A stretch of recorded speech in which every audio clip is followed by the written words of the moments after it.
জাতির এই দুর্দিনে উলামায়ে কেরাম দেখতে পাচ্ছেন আপনারা, মাদ্রাসার হুজুররা খানা পাক করে বাড়িতে বাড়িতে দিয়ে আসছে। তাদের দেখছেন শুধু টুপি দেখা যাচ্ছে, গলা পানিতে নেমে এই যে ছাদ থেকে যারা পানিবন্দী মানুষ, খাওয়ার খুব কষ্ট হচ্ছে, বিশুদ্ধ পানি নাই, খাওয়ার নাই, এদিকে তাদের বাড়িতে বালতি দেখছেন নিচেই নামিয়ে দিয়েছে। এখানে খানা দিলে এখানে সম্ভবত 8 জন লোক না খেয়ে আছে।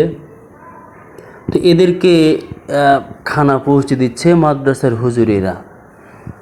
যে সমস্ত মানবাধিকার বলে গল্লা চিলাই, তাদেরকে কিন্তু এই বন্যা দুর্গত এলাকায় খুবই কম দেখা যাচ্ছে।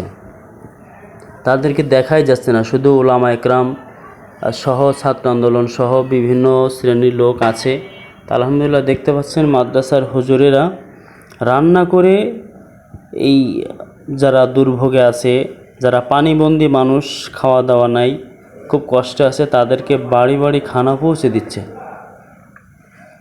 জাতির দুর্দিনে জাতির শ্রেষ্ঠ সন্তান উলামায়ে কেরাম সহ দেখতে পাচ্ছেন উপর থেকে বালতি দিয়েছে, সে বালতিতে খানা দিচ্ছে এবং খানা উপরে রশি দিয়ে টান দিয়ে উপরে নিয়ে তারপর তারা আহার করছে।